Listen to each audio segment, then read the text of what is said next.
Diqqat, tezkor xabar. Abduqodir Husanov endi asosiy tarkibga tushmaydimi? Diqqat qiling, afsuski qayg'uli xabar. Gvardiola Ordenda afzal ko'rdi. Manchester City hamda 5-2 hisobida g'alaba qozondi. 12 aprel kuni Apelda 32-turdan o'rin olgan bahsda Manchester City o'z uyida Crystal Palace'ni qabul qildi hamda Abduqodir Husanovsiz 5-2 hisobida g'alaba qozondi. Ushbu o'yinda shaharliklar safida o'zbekistonlik himoyachi Abduqodir Husanov zaxira o'rindig'ida mixlandi.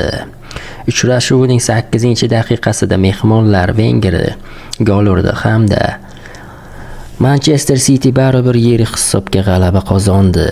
Qayd etish kerakki, Abduqodir Husanov ketma-ket 2 o'yindan beri zaxiraga qoldirilmoqda. Ushbu zaxiraga qoldirish sabablari hozircha noma'lum. Siz nima deb o'ylaysiz? Abduqodir Husanov nega zaxiraga qoldirilayotganida o'z fikringizni kommentariyaga yozib qoldiring.